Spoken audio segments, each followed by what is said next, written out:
1996, 2016 and 2023. Today is just the third time in Argyle's history that they're here at Wembley Stadium, the home of English football. Wembley Stadium, as you can see, is full of expectant Plymothians this afternoon, hoping to channel the spirit of 96 and secure a first cup win for Argyle. The season's already been pretty special. We're in a great position in the league. The city is buzzing. Promotion is on the horizon. And maybe, just maybe, today we will have the Papa John's Trophy. Either Argyle or Bolton will be celebrating in the capital tonight. And we are very close to finding out who. Wembley awaits! Come on, Greens!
Hello from Wembley Stadium. Here we go, the Papa John's Trophy final, and very soon this magnificent stadium will be full of nearly 40,000 members of the Green Army. Thanks a lot for being with us today. Welcome to Wembley Stadium. I'm sure a lot of you would love to be with us in person at the National Stadium here in England, but the next best thing is Argyle TV, isn't it? Kick-off just over an hour away, 3 p.m. here in London this afternoon, and the players are here, and of course so are Katie Middleton and Ian Stonebridge, who are joining me this afternoon. What a setting that we've got today. It's a little bit different from regular Argyle TV, isn't it, Katie?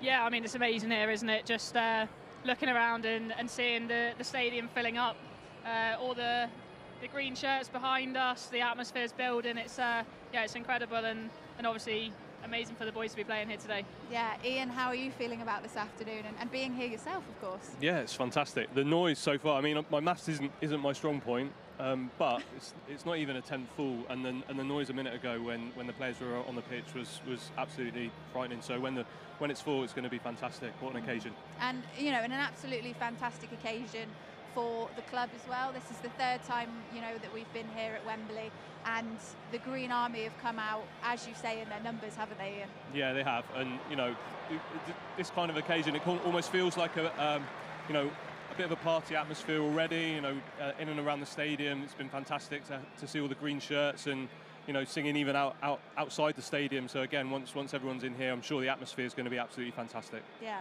I mean, you know, we were trying to do a little bit of maths earlier on, Katie, weren't we? And we think Wembley's going to be pretty much full to the brim, and hopefully, if the maths checks out, with slightly more Argyle fans in favour too. Yeah, I think when you look at the numbers of tickets that have been sold, obviously I think the latest numbers we definitely had from Argyle were 38,500, which is incredible support. I think Bolton have sold maybe around 35,000 tickets. So, like you say, the atmosphere in it today is going to be absolutely incredible, and hopefully a good performance on the pitch as well to match it. Yeah, I mean, you know, the scenes out the front of Wembley Stadium this afternoon, we've got thousands and thousands of fans pouring up at Wembley Way, very excited to come in. A lot of them wearing, of course, the club memorabilia, making it known who they're supporting this afternoon. Ian, you know, have you been up here for the weekend? Did you just get up today? Have you been enjoying the atmosphere? Yeah, we stayed over on the way last night and got in nice and early this morning actually, and yeah, it's been brilliant to see, like you say, the atmosphere building and just the knowledge, I think, that all those people making the trips up from, you know, I guess not just from Devon and Cornwall, but Argyle fans from all over the country, you know, congregating here today. And yeah, it's great to get everyone together, and yeah, the occasion feels special, and it's, I think, nice perhaps that it's not a playoff final. There's not too much on it. Clearly, both teams are going to want to win this, but absolutely, it's nice, you know, whatever happens, hopefully we can have a good game and go home happy at the end of the day. Yeah, and Katie, how about you? Managed to soak up much of the atmosphere so far today? Yeah, I mean, I drove up this morning and stopped at the services, and they were absolutely rammed full of Argyle fans. Which services did you stop at? That was Lee Delamere we stopped at. I tell you what, I have never seen so many people from Plymouth outside of Plymouth in Lee Delamere services this morning. I've travelled up and down the country quite a lot with playing for the ladies, and never have I ever seen so many Argyle fans in Lee Delamere ever before. So yeah, it's been fantastic, and even just walking around the stadium this morning, you know, the majority of people you could see were Argyle fans in the green of Argyle. So yeah, like we said, hopefully just a special occasion. Yeah, absolutely fantastic for everybody to be here, and you know, hopefully, as we mentioned before, we'd like to try and channel the spirit of '96, wouldn't we, Ian? Definitely, yeah. That last playoff final that I was here, you know, not the right result, but Argyle have had some good, you know, that good occasion here. So yeah, I'm sure there's quite a few people here today that might have good memories of that day, and yeah, it'd be nice to be on the right side of the result again today. I think, you know, as well, bringing the amount of fans that Argyle have brought this afternoon, it's not like playing at home park, of course it's not, but I think the Green Army will be very much here in song, in spirit. That will make a big difference as well, won't it? Yeah, absolutely will, and I think that sheer volume of people inside the ground, like we said, the noise so far, despite barely anyone being in the seats yet, has been tremendous, and you can only kind of, you know, guess about what it's going to be like when everyone's in here, game gets kicked off, and as we say, hopefully a good game for both sets of fans to enjoy. Yeah. And we've got a lot to get through on Argyle TV as well before the game kicks off. Team News should be with you in just about 10 minutes time, but today, as we have spoken about, this is the third time in Argyle's 137-year history that they will be playing here at Wembley Stadium. Our record, of course, 1 win and 1 loss. Back in 1996, Ronnie Morget's header meant that Neil Warnock's side won promotion to Division 2, but wasn't quite as good for us 20 years later, 2016, when AFC Wimbledon spoilt the Jana party for us. But we hope that Jana party will be alive and kicking later on this afternoon. Memories, good and bad, from those past 2 appearances are still talked about now, and 2 men, Neil Warnock and Gary Sawyer, had front row seats. When you're a young manager, that's what your ambitions are. One of mine was to take a team at Wembley, and I think it's the pinnacle of your career. Little John, the pace to get there first. He's got a real opening here. It wasn't a great game, very cagey, but I thought we were very disciplined. Mick Heathcote and the back lads were very, very good, solid, and we created a few chances, but at half time, when we said we've got to push on now, really, and I thought we did. Ronnie Morget coming in with the header from the cross and from a short corner. A good goal, Morget. It had everything really, and I was delighted to win it. And like I say, the noise that we took through. I don't know. I think they only had about 9,000, but we took that many, 30 odd thousand. No, it was unbelievable. I was so proud of the lads, because when we scored the goal, it was a good goal, and then when we scored it, the determination to keep our goal intact was fabulous. The commitment, there was no way we were going to lose that. But it was a fabulous day to see. I think the 30 odd thousand and the motorway and going back home, Everybody outside, you know, stood up in sunroofs and the green and white scarves and the open-top bus ride.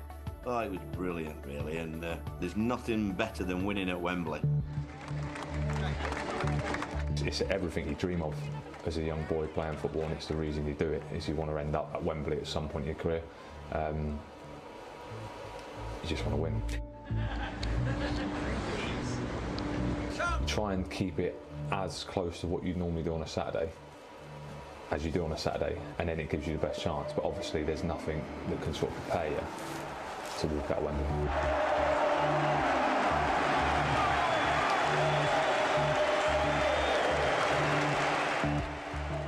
Well, I've never watched the game back. I had it on record, obviously, because it was on TV. I deleted it as soon as I got in. Probably the toughest one to swallow in my career. Any game I've played, any moment in my career, it's the hardest one to this day. No one ever dreams of going to Wembley and losing.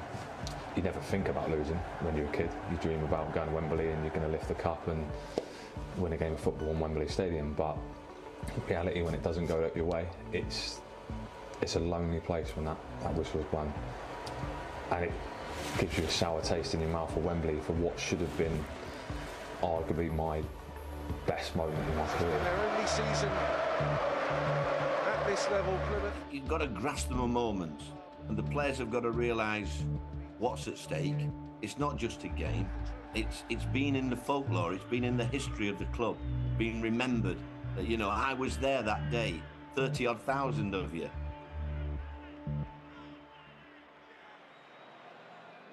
Some very conflicting emotions for the two men there, but the atmosphere very much like it is today.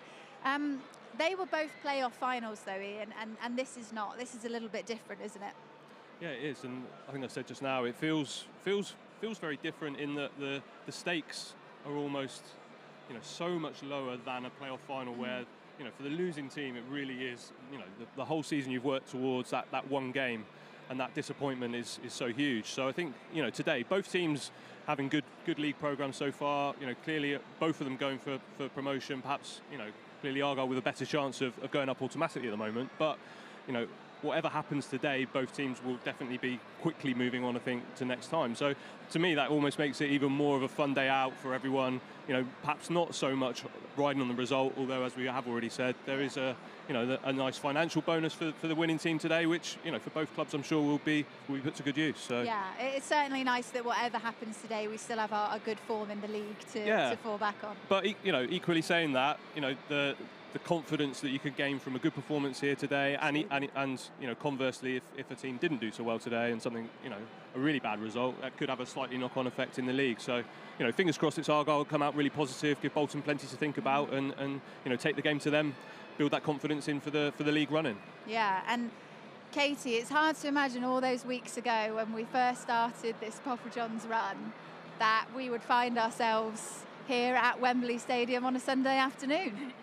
Yeah, I mean, it's slightly different from a cold, wet, rainy home park on a Tuesday night to Sunday, fairly nice weather at Wembley Stadium. Yeah. Here's just not as good, is it? No, I'd much rather be at home park. But no, I think, you know, this competition has been great for Argyle in terms of allowing some of the younger players to get minutes on the pitch, you know, build that confidence in terms of playing in the first team. I think Ian Evatt said during the week that he felt like teams use this competition to give young players a chance, and that didn't really stand them in good stead. But actually, that's proven the opposite for Argyle this season, and it's, you know, they've obviously performed well, those young lads, to get them to this stage, and you know, it's a credit to them that we're here today, standing on pitch side at Wembley Stadium. Yeah, it's certainly very exciting, and you know, we are fast approaching team news time as well to actually find out which players have made the cut here at Wembley today. So we'll find out who those starting 11 are very soon. We'll see you in a mo.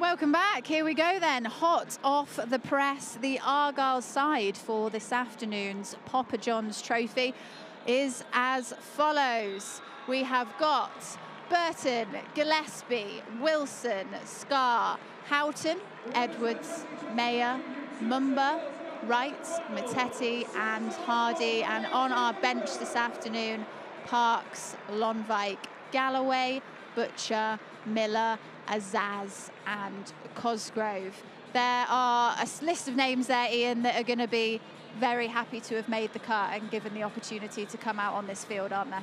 Absolutely. I think, you know, in terms of the decisions that were up in the air slightly and perhaps any surprises, no real surprises in the team selection, but there's definitely, you know, bringing Jay Mattetti in and Matt Butcher missing out, you know, he'll feel hard done by, but may well have a big part to play in the game today. Equally, Callum Wright coming in for Finn Azaz. Again, both of those have been really influential for Argyle this season, and I think Callum Wright perhaps in recent games has just maybe shown that slight bit more of a spark, and he'll be hoping to get on the ball, you know, lots and lots early and give Bolton some problems. Yeah, I mean, Katie, looking at the players that we've got lined up in front of us there, you know, what angle do you think Stephen Schumacher is going to be going for this afternoon? I think very much let's get the ball down, play, do what we do best. Let's do what we've done for the rest of the season, which has got us into this situation in the first place. You know, there's obviously some very important players for Argyle, and when you look at that lineup, you know, it's great to see Dan Scarr back in again. I think he's a really big player for Argyle. He just leads a little bit more and is a little bit more commanding back there, and probably can deal with set pieces a little bit better than some. So, and like Ian said, you've got Mattetti in there who'll do the dirty work. And then obviously Ryan Hardy up front, who we know can score goals, and he's done it so far in this competition. I think he's scored 4 already so far in this competition this season, so he'll certainly be looking to add to that today. Yeah, I mean, we've spoken before, league games, you know, Papa John's games. Stephen Schumacher has such a wide selection of players to choose from, Ian. Ryan Hardy has both started and been on the bench, you know, throughout the season, but I think it's fair to say, you know, he's earned his position straight out today, hasn't he? Yeah, definitely. You know, this big occasion, his goal scoring record across this season, and I think also the specific threat that he offers in terms of forcing Bolton to play deeper. You know, he'll threaten runs in behind, and that hopefully will lead to some space in behind him for Argyle's midfielders to exploit. So that's going to be a key battle. He'll need to get on the ball. We'll need to give him the service that he can thrive on, because ultimately, you know, he's only as good as the service that he gets, so that's an important one for Argyle. Yeah. Now, one of the other players that we've got to mention, Callum Burton. He's taken the helm in the league at Argyle now, but he was instrumental throughout Argyle's entire Papa John's run, made that fantastic selection of saves that we saw recently. This is kind of, I imagine, a very rewarding moment for him. Yeah, absolutely.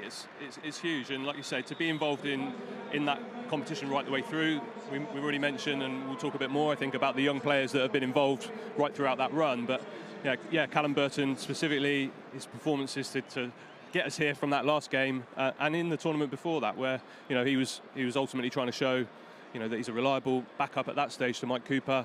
You know, Mike's unfortunate injury has obviously forced Callum into the spotlight in terms of the league as well. So, you know, he'll be ready for this big occasion, I'm sure. And again, hopefully another clean sheet and a good performance from him will see us through. Yeah, and great for Dan Scarr as well, another name, bouncing back from injury to here. Yeah, I mean, it's not a bad place to come back and start a game, is it? So, like I said, very important player for Argyle, and yeah, great to have him back. It's a fairly solid back three with Gillespie and Wilson either side of him. You know, players that have proven time and time again throughout the season that they're, you know, more than capable of performing on a stage like this. So, you know, it's all about going out there today and proving that once again. Yeah, we've certainly got a strong team for Argyle out this afternoon, one that I think almost 40,000 fans will be looking forward to seeing. But we are, of course, going up against Bolton, so it's only fair we take a little look at their starting lineup as well, which is on screen for you, and it is as follows: Trafford, Jones, John, Santos, Toll, Bradley, Sheehan, Morley, Dempsey, Kachunga and Charles, and on their bench, Dixon, Johnson, Williams, Lee, Thomason, Williams and Jerome. Bolton, you know, Dion Charles, their big threat there, Katie. What are you making of their squad? Yeah, I mean, they're obviously a decent side, and again, you know, they're in this final for a reason. They are where they are in the league for a reason, because they've got some good players who are well organised. Just, you know, you mentioned Dion Charles. He's scored, I think, 18 goals for them so far this season. He's just been away on international duty. He'll come back full of confidence, having scored a couple of goals. They've got Santos at the back, who is a massive player for them, their captain, who will be a danger in our penalty box from set pieces, so something to be aware of as well. And a couple of players that have played well throughout the season. I think Conor Bradley's on loan from Liverpool. He's had rave reviews throughout the season. And Aaron Morley in the middle can cause problems. So lots of dangerous players, lots of things to look out for. But to be honest, I don't think they'll be too concerned about what Bolton are going to do today. It's very much, I'm sure Shu will have said, let's go out, do what we do, worry about us. Let's worry about what we can impact and see how we go. Yeah, I mean, Ian, you know, last game at Bolton, it was a tight game a few months ago, 0-0. Hopefully we'll see, you know, a bit more action here this afternoon, but it just goes to show that this isn't going to be a walk in the park for either team. No, it won't. And I think Ian Everton and Stephen Schumacher were on a podcast together where they kind of talked about in terms of the tactical approach to this. They know each other inside out. You know, the amount of tactical analysis, video analysis that's available now, there's not really any surprises in terms of how these teams are going to set up and play. But what might be really key, I think, in the game is how the midfield area shapes up. Can Jay Matete and Jordan Houghton impose themselves on Bolton's midfield and get the supply line for Argyle's forward players to be able to hurt Bolton? Yeah, I mean, we've got to mention as well, obviously, Bolton coming into this 4 games without a win, 2 draws and 2 losses. Katie, you think that might bolster the Plymouth side a little bit? I think when it comes to a cup final, form goes out of the window. It's yeah, you know, the pressure is probably on the league at the moment, and this is a chance for both sets of players to come here and enjoy this amazing atmosphere, enjoy playing on a fantastic playing surface, and yeah, I don't think we can necessarily look too much into what's gone on in previous games. Do you think, you know, Ian, when it comes to the match itself, this is such a fantastic opportunity for the players. Will Stephen Schumacher, you know, with it being a Papa John's Trophy final rather than, you know, a promotion kind of situation, will he be looking to give those players on the bench an opportunity just to have their minutes here at Wembley, do you think, or is it he's going to be pure tactics all the way? I think that might really depend on how the game goes, you know. So if Argyle are comfortable, sure, and you know, 2-goal cushion, 3-goal cushion, which we can maybe hope for. Yeah. At that stage, it becomes slightly different, and then you can certainly start to think about the league, you know. So equally, if it's a close game, neither sets of players or management are going to want extra time today. They're going to really be looking to get the game finished within 90 minutes. So that might mean that we see some exciting attacking football. Hopefully, if the game is level at that point, you know, with both teams mindful, I think, of their league games that they've got coming up. Yeah. I'm just like looking around here at the minute. The stadium is still nowhere near as full as we're expecting it to be. I don't know if either of you can hear me anymore, but the benefit of that is it's noisy with Argyle fans. Yeah, and currently, I don't know whether it's just because we're down towards this end, but it definitely sounds like the Argyle fans are making more noise. We know they're a noisy bunch anyway. We see it week in, week out at home park. So, yeah, just, you know, like we said, it's a fantastic day out for everybody.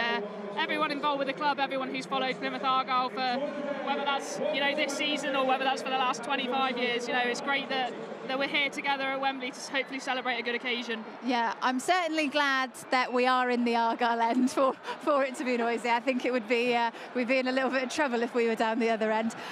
Right, Ian, where is this game going to be won and lost then? You know, we've got 2 top strikers in Dion Charles and Ryan Hardy. What areas are you looking at? Yeah, so I think, as I mentioned before, about the midfield being the kind of key to the supply line for those forwards. So, you know, that midfield battle where Bolton, I think, generally would play with two sitting midfielders in a similar way to Argyle. So how they shape up and how they deal with Callum Wright and Danny Mayer in those forward areas, and how that impacts on the service for Ryan Hardy for us, and obviously in terms of Bolton's setup, how much of a threat they are going forward. So yeah, for me, middle of midfield is going to be key. Both teams like to play through their midfield in terms of you know, building possession, creating chances that way. So I think that's that key area that could be key today.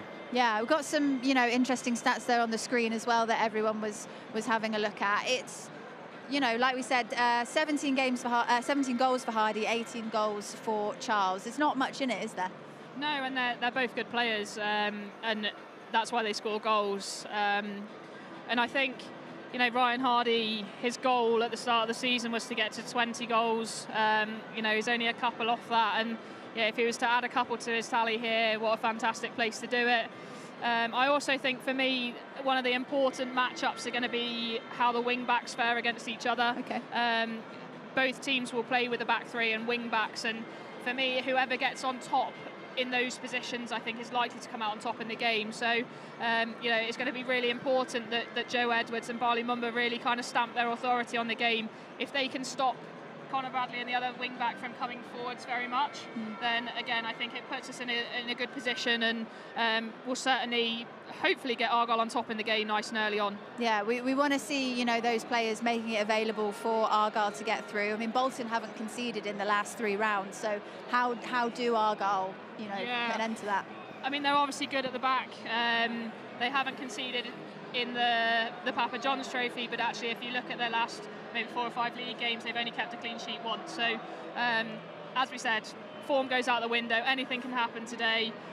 But we'll keep that information in our back pocket. We will. But you know, it's very much like Ian said. It's a case of trying to get Hardy in the game as early as we can. We know he'll cause problems. The runs he makes are fantastic. He's a handful for anyone he plays against. So it's about how quickly we can get the ball to him and what support we can get up and around him. Yeah, and you know, I think it's important now that we're stood here in the hallowed ground of Wembley Stadium to take a look back and see how both teams got here. Lots been going on. 3 penalty shootout wins for Argyle to 1 for Bolton. Do we think that might be the key, penalty shootout wise? Argyle have been overperforming compared to Bolton in that respect. Yeah, I mean, obviously we've had 3 penalty shootouts to get here. Carl Burton's stood up, he's made himself big, he's saved penalties in all of those penalty shootouts. So fingers crossed the game doesn't get to that stage, because we don't want it to be tense and nervous. But you know, if it does, I think these players will back themselves. 1 with Burton in goal, and 2 for the 5 penalty takers to stick them in the back of the net. Yeah. And Ian, Argyle in particular as well. They've shown great powers of recovery, haven't they, throughout the whole season. So they've got that in their favour as well. They have. I mean, they've got a system of play and a tactical approach and a real resilience that they know that even if a game isn't going their way, if they fall behind, they've got a system, they've got a method to follow, and they'll keep trying to play. They'll keep doing that, whatever the scoreline in the game. That's what the manager asks for, and the players, as you say, largely have been able to do that across this season and on multiple occasions. The reason why they are where they are in the league in a big way is the response sometimes when they found themselves behind in games. So yeah, hopefully we don't need to use that today, but if we do, we know that reserves are there. You know? Absolutely. 5 Argyle players have been part of the matchday squad at Wembley in the past. Of course, the surroundings are ever so slightly different to home park. Charlie Price took a little look behind the scenes and even managed to get into the dressing rooms here.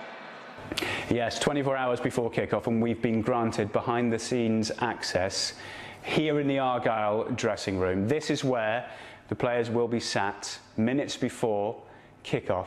Stephen Schumacher stood where you are right now, addressing his side in the tranquility of this changing room.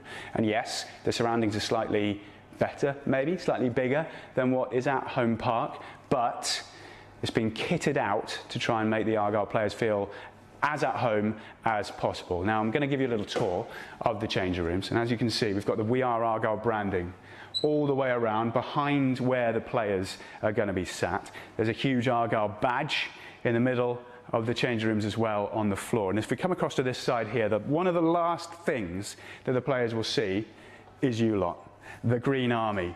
This is what matters to the players some of the most. You can see some famous names there, Gordon Sparks, of course, Tatsuki at the top as well. But this will be one of the last things that is seen before we make our way out towards the pitch. It's quite a long walk, let me tell you. But on their way, we can see some memories of what has gone on in the Papa John's Trophy so far. We're starting off with the gaffer down at the end, and then some of the young lads, the academy players that have made such an impact in this competition, especially in the early rounds. Now this is where we're heading. We're making the way down. Again, more memories on this side of the pitch. Niall Ennis, got Sam Cosgrove, 3 goals against AFC Wimbledon. How different that would have been that second half salvo hadn't happened, and then we're almost there. The final step, Callum Burton, penalty hero, Ryan Hardy, who grabbed the goal in that semi-final. And then we're out. And this is where you start to hear the crowd a little bit more. This is where you start to feel a little bit more nervous maybe. Joe Edwards will be stood here, the rest of his team lined up behind him, and you can hear the roar outside. Almost 80,000 people. When the referee's ready, we're off. And they make the journey down. And as you go through these doors, this is when you will start to hear it. This is when the nerves will really start kicking in.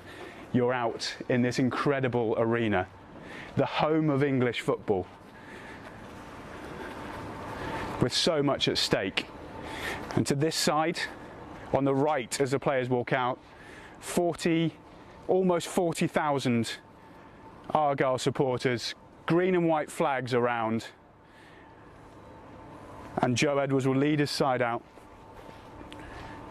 and then it'll be match time. It'll be time to go.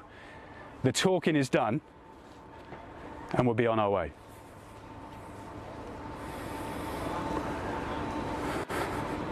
You can tell Charlie enjoyed that little tour behind the scenes. And inside those dressing rooms right now will be Stephen Schumacher. The Argyle manager has been in charge now for 16 months here at Argyle and has led the team to new heights that we haven't seen for over a decade. He never managed to play at Wembley in his playing days, so he's very much looking forward to experiencing it as the boss. Can't wait, been excited for ages now. Yeah, everyone's really looking forward to it. It's been, since we got obviously through in the semi-final against Cheltenham, it's been in the back of our minds. We obviously had a couple of league games to navigate, which we've done well in the last couple. And now, yeah, the preparation this week's been great and the excitement's building. Everyone in the city's looking forward to it, and yeah, roll on Sunday. Yeah, so it isn't a normal game. You can't pretend that it is. There's a lot of stuff that goes on the outsides that's different. So sorting tickets out, sorting travel arrangements out, loads of family going. What are all they doing? So the stuff on the outside of the football is quite intense. But the football preparation is the same. We've gone through the same routine, the same sort of detail that we give the players for every league game, because it's somebody we know a lot in Bolton Wanderers. We played them twice already this season, and we feel as though they're a really good team, and we need to give the players the information that we would for a league game. We can't just say, oh, it's a final, let's just go and enjoy it. We need to be prepared as best as we can. So yeah, thankfully both sides of it are taken care of, and now it's down to business. Yeah. On your sort of cup final / Wembley experience, I think you said before you missed out on the one occasion as a player. Mm-hmm. So approaching it as a manager, you know, what things are going through your mind? What memories? What thoughts do you have? So excited because, see, I didn't get many opportunities to play there. I had one, was part of the squad and was on the bench, and yeah, managed to be on the winning team even though I didn't enter the field, which was big disappointment, but still delighted that we got the job done. So having an opportunity to go there now as a manager, it's just brilliant. I hope it's not the last opportunity that I'll get either, because there's no better place to play is in the home of football. So really looking forward to it.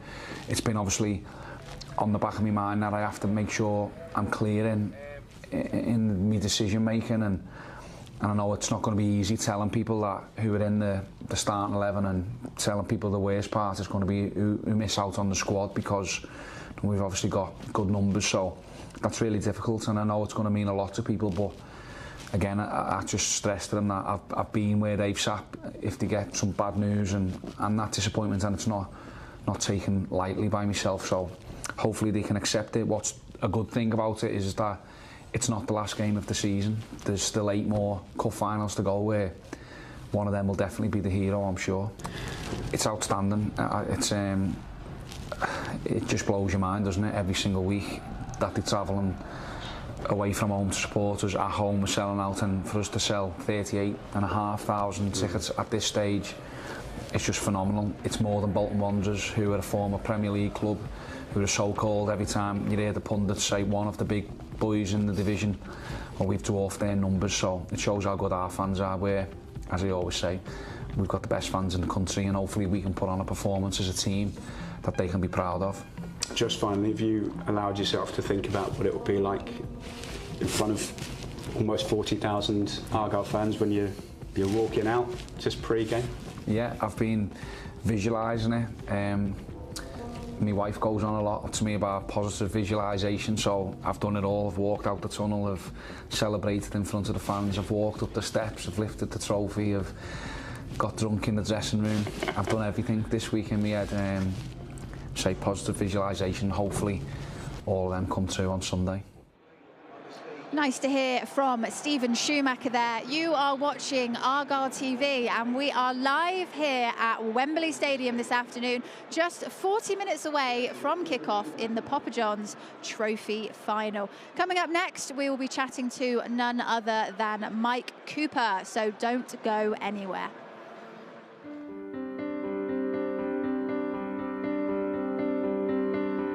Can you pledge 35 hours for Project 35? Pledge 35 hours for Project 35. Pledge 35 hours for Project 35.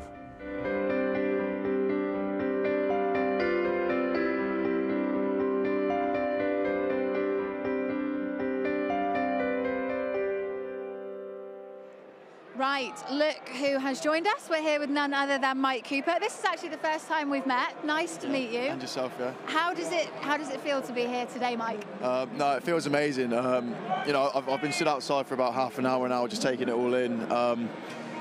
You know, we're not even half full yet, or maybe just over, and the noise already from both sets of fans is amazing. But especially from ours, you know, they've produced some noise already, and I can't wait for that first whistle. Yeah, and it's nice that we've got Ian next to us as well, because we were just talking during the videos, and Ian has known you since, what did you say, Ian, before, when Mike was playing for the under-10s? Oh, I think Mike was an under-10 playing up in the under-11s. Yeah, that's correct, yeah. I think you were taller than me then as well, but there we go. Not quite.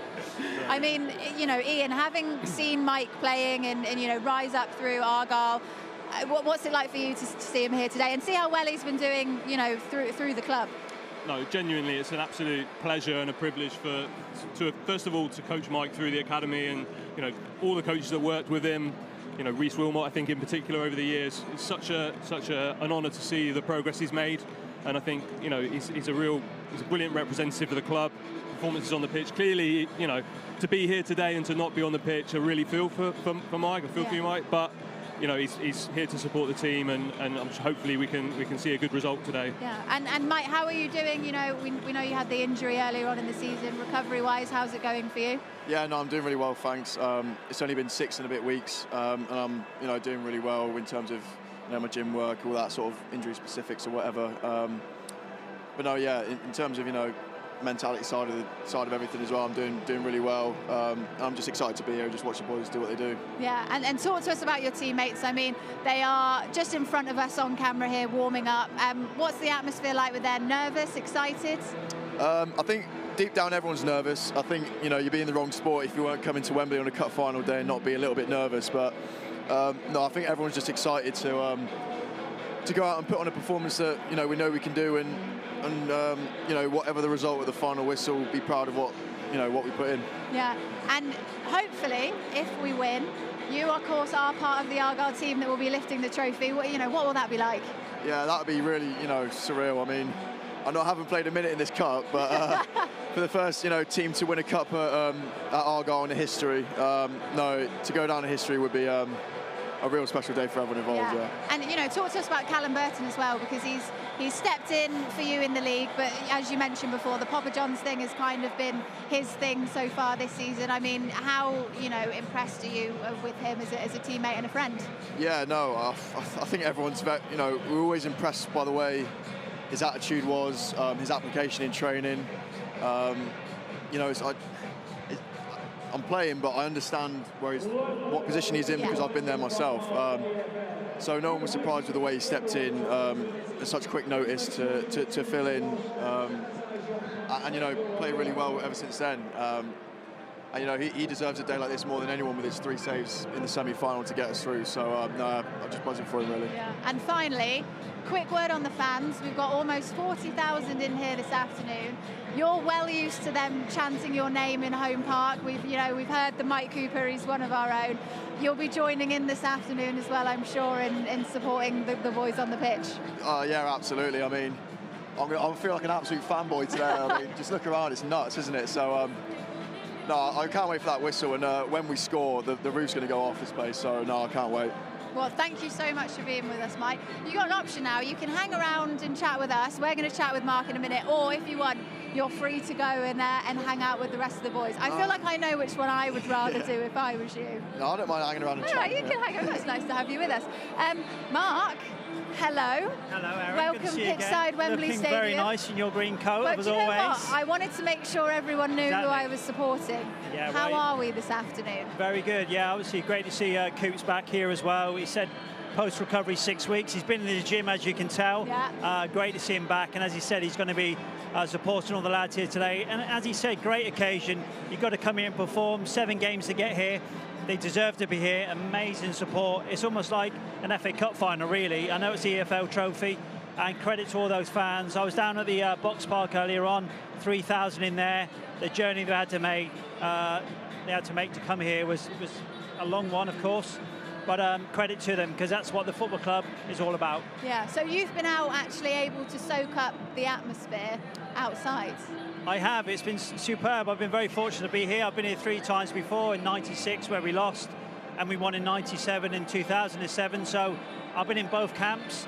But it's wonderful to be watching today. I'd love to be playing, of course, but watching and soaking in the atmosphere with such wonderful fans. Mike, can you go out and, you know, walk down Wembley Way, or is there a risk of you getting mobbed by all of the fans? I think in the minute my knee was stiffened up after about 5 minutes anyway, so I probably wouldn't kick you all the way Very down. true. No, yeah. Mark, you know, today we've said before to Ian and we've been saying to Katie, you know, hard to imagine when we've been commentating on the Papa John's Trophy at Home Park to where we are now, just how much of an occasion it's turned out to be. As Coop's already said, it's warming up. It is an amazing, you know, occasion. It really is. And all the hard work to get here. We've had a few penalty shootouts as well to get here. We were behind 3-0 at half-time in one of the previous games and to come back and win. So there's been lots of emotions to get here. And while you're here, you're going to come and perform. You don't want to come here and regret it by saying, oh, I wish we could have done a bit better. Go out there, enjoy yourselves, express yourselves, you know, really get these fans something to cheer about and carry on the league form. I think they've been amazing at Home Park. It is a different occasion here, as you said. Potentially 80,000 here, which is phenomenal, really. Yeah. And I'm sure the players are ready. They've been well prepared, and hopefully they're going to put on a great performance. Yeah, and Ian, you know, 10 years ago, we were just about surviving League Two, so it's a big turnaround, isn't it? It is. I think for both clubs, there's a similar sort of feeling of a resurgence about this game.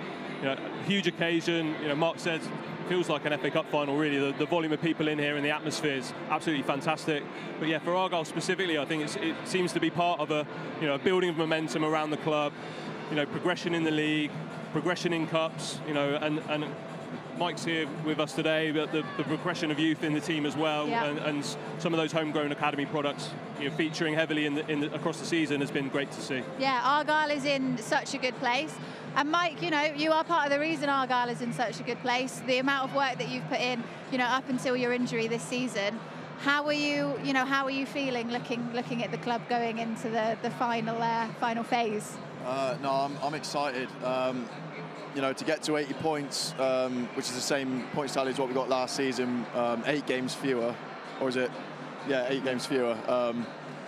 You know, shows the mentality of the squad, the way we've managed to bounce back from last season's disappointment, and hopefully, with a few games to go and a few home games, we can, you know, get over the line and not have to worry about coming back here again, maybe. Yeah, and Mark, finally, you're doing commentary duty with Charlie, aren't you? So that's going to be a pretty exciting occasion for yourself too. It is going to be exciting, but as I said, I'd love to be out here playing with Coops and Ian as well. I'm sure, you know, we've all played the game and we know how great that is.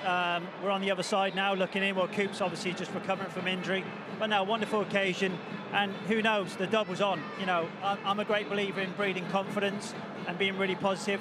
The league's in our hands now. Sheffield Wednesday have slipped up a little bit. Our home form's been great. If we win today, that breeds confidence. And to take that trophy back down the A38 tonight, these fans are going to go wild. Oh, I mean, I saw them on the way up this morning, so God knows what they'll be like if we win and we go back home. And we are getting closer and closer to kick-off. It's now 2:30, so only 30 minutes left to go. And up next, we will hear from the only player who's been here with Argyle before, and that is Jordan Houghton up next.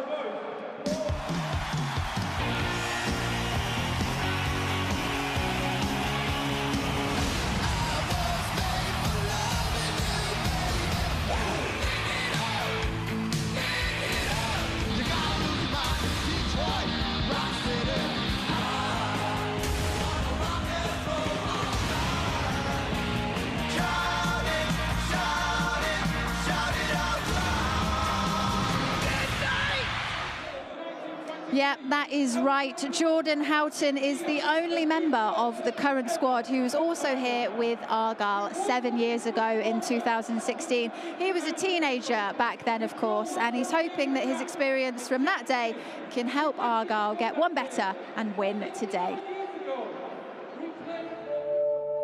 Jordan, you've been in this position before. It was a few years ago now. I'm one of the old boys now, but I think one of the big things coming out of this one is we've tried to keep it as normal as possible. Obviously, it's a big game. Everyone knows that. We're looking at the ticket sales and stuff like that, and it's brilliant to see so many of our fans, which we knew would be coming up to Wembley. I think before was it 2016? I think it probably did feel like more of a bigger occasion because we were getting suited up, we were little things like that. So obviously it made it even more, maybe pressure on the occasion. But I think the manager's been pretty keen to keep it as normal as possible, but obviously you can't keep it as a normal game because it is a big game. I think taking the training as day by day, worrying about what we're doing, what Bolton will do as well, which is obviously what we do in any sort of game. If you can try and those things outside of the game, get them sorted early as well, I think that helps, where you then just focus on the game. And I think for the lads that have been involved in Wembley occasions, I think it'll be probably more excitement going into it. There's going to be some nerves and stuff like that, and I think it'll be down to the senior boys or the boys that have experienced it before to help guide the players that might see the occasion as a little bit nerve-wracking. People always say that Wembley is a great place when you win. Yeah. You obviously were part of a squad that didn't win the last time we got there. How bad was that? It was my first real achievement. Would you say achievement? I don't know if you'd say achievement, obviously, because we lost. But it was the first time that there was a big occasion in my professional career. Obviously, I'd won the Youth Cup, but that was different. It's not men's football. So this was my first season in professional football, men's football, and getting to the final in Wembley, which some players don't even get to play at. I didn't think I was going to make it because I'd got an injury at the end of my loan, went back, and they told me to go on holiday and not worry about the final or semi-final or anything like that. But I was keen to try and give it a go because I knew how much of a big occasion, and potentially, albeit in my first year in men's football, could be the only chance that I get to go to Wembley. So yeah, I think it's a big occasion, and like I say, we just have to try and kind of make it as normal as possible.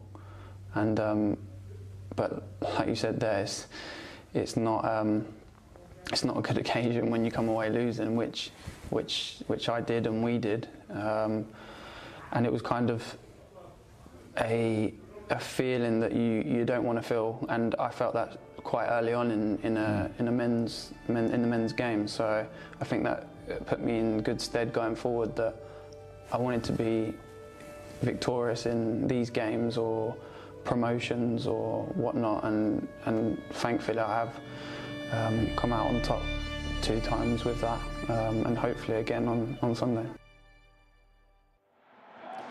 Jordan Houghton there, he's been here before, he's back again today, and he's very much hoping to win. And Katie, he's definitely got a part to play here this afternoon. Yeah, massive, and I think he's one of the more experienced players in this Argyle side.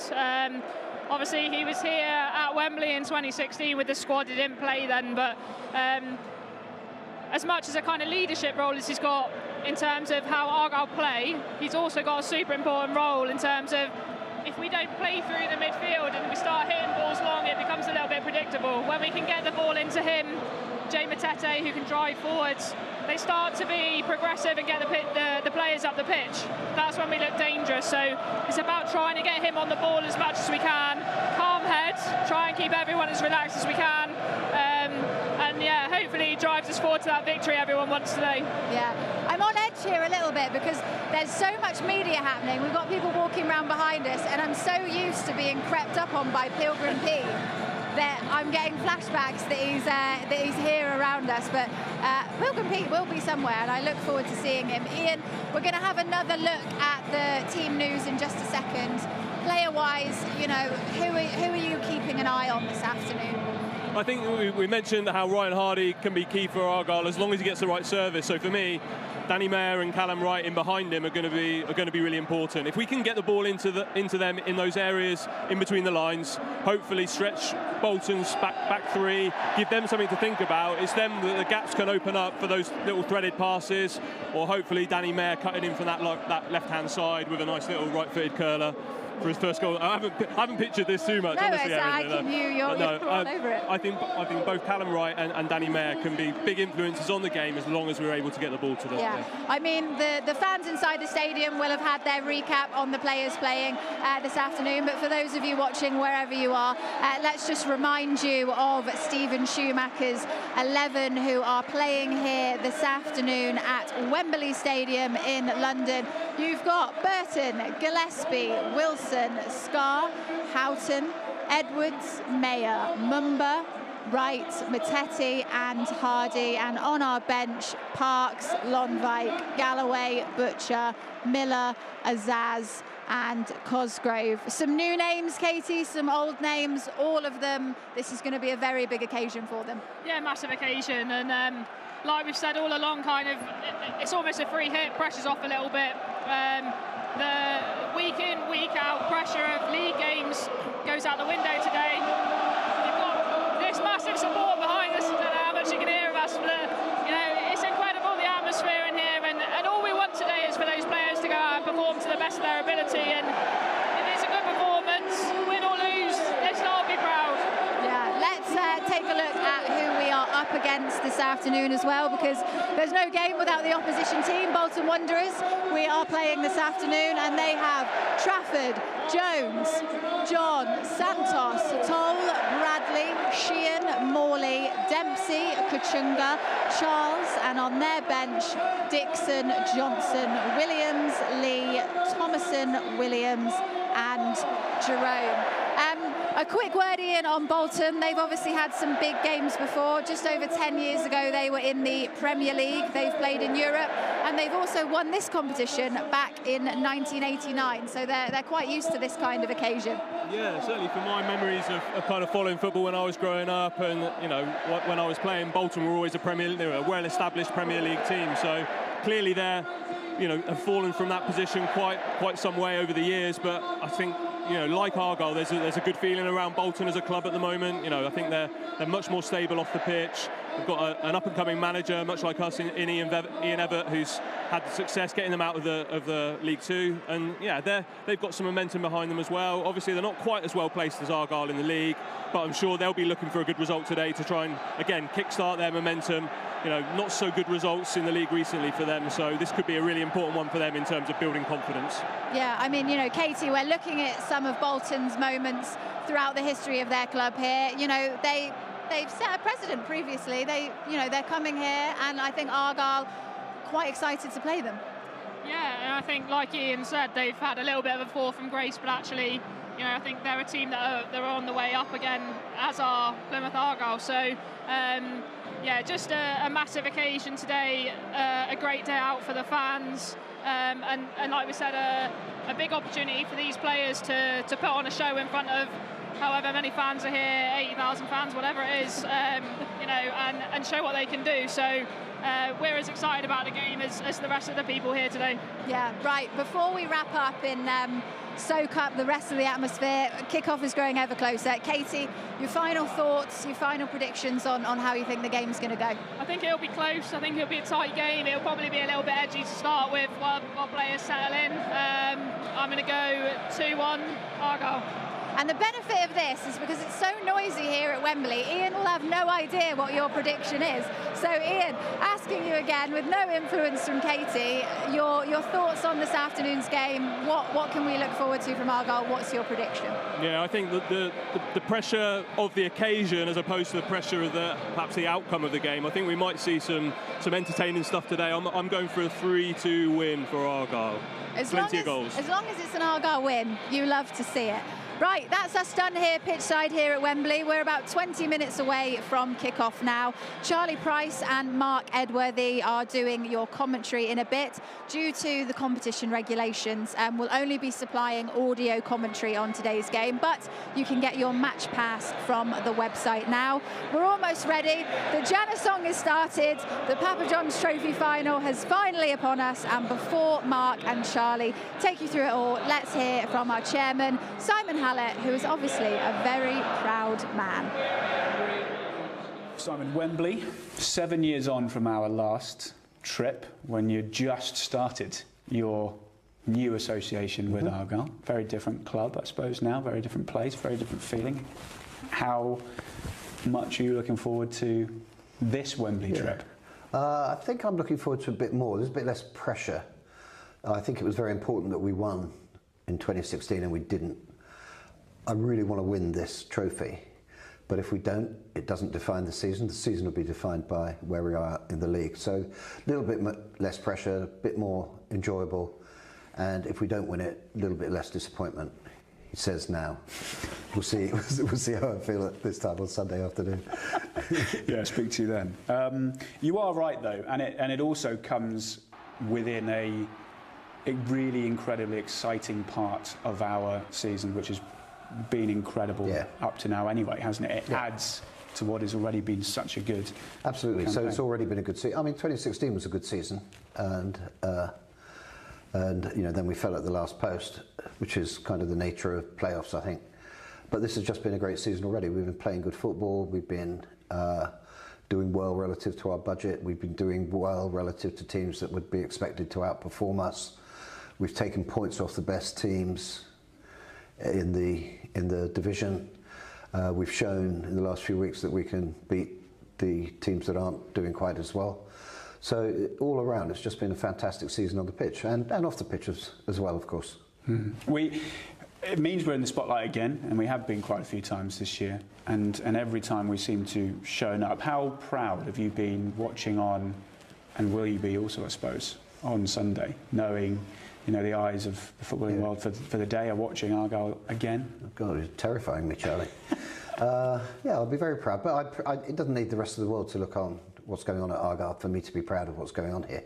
I'm just thrilled with what's been happening at Argyle in the last few years, and I don't need the rest of the world to tell me how wonderful we are.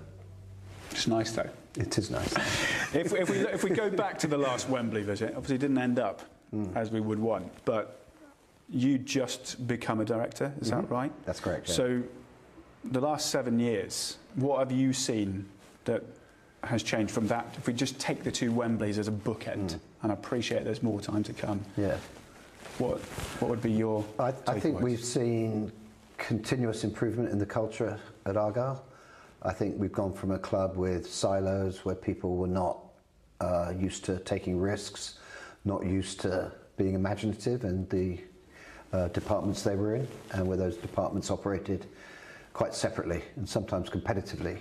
So I think the culture now is very much the one Argyle one that we've been striving for. It's a culture that has embraced excellence, I think. You know, we do try to be very good in everything we do across the club, you know, from on the pitch to our media team. I think that's important. I mean, above all, of course, you know, what we've really done is regain the trust of the people of Plymouth, that we're a well-run, community-focused club that puts its fans first. So, you know, that's been a gradual change, but I think the two bookends are really quite remarkable in the difference around the place. And speaking of fans, and a similarity, I suppose, from 2016 and now is the amount of supporters that will be making the pilgrimage up to the capital. See what you did there, Charlie?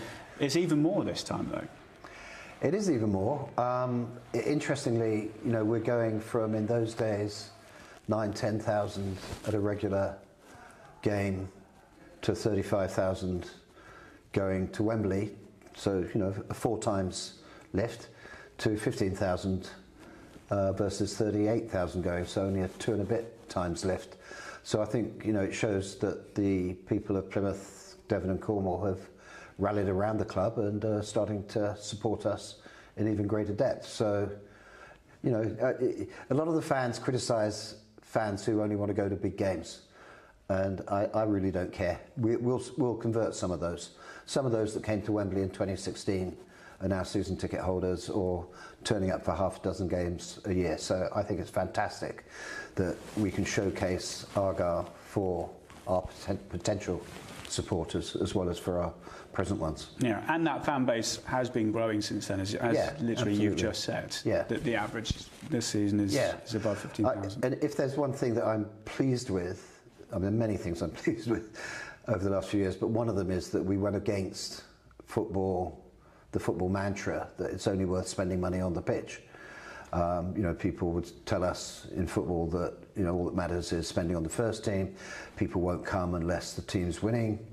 And, you know, the team has been winning, but even absent the, you know, first place in Division 1, as League 1, as I speak, we've seen fans coming every year in increased numbers. And interestingly, when we started this season, we just ended the previous season in 7th after a failed playoff push, yet attendances were already up 30–40%. Retail store sales are up, you know, I think they've almost doubled in the last 4 or 5 years, and so on and so on and so on. Season ticket holders, of course, obviously up significantly, with holding our league position constant. So this mantra that it's only worth spending money on the pitch is simply wrong. I mean, ultimately, our success will be defined by what we do on the pitch. But in the interim, I think it's terrific that we've built a club that more people want to come and see. Let's talk about on the pitch, just to finish off. You know my expertise. I know your expertise, yeah. And you've told us your football manager experience as well, which comes into. I'm struggling there, actually, Charlie. Can you keep this one quiet? But on Sunday, Stephen Schumacher, who never played at Wembley as a player, he was part of a squad that won there but never played, will get to lead a side out, a side that he's taken on since he's been in charge, and as you say, he's at present standing top of the table. Knowing him as you do, what do you think that will be like for him? You know, you asked me if I'm proud to showcase Argyle to the world. I don't think there's going to be a prouder person in Wembley Stadium than Stephen Schumacher's parents. You know, after Stephen's been so closely involved in football from the age of 8 at the international level, captaining international teams, and here he is, you know, 2 years into, not even 2 years into his first managerial appointment, walking out of Wembley at the front of his team. I mean, I think it's just fantastic. I'm so pleased for him. And if we were to win it, it would be a first ever cup in our history. Yep. 137 years. Yep. That's massive. Yeah. Well, we're massive, aren't we, Charlie? Everywhere we go.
on the edge of the area. Gets it onto his left foot. Mumba!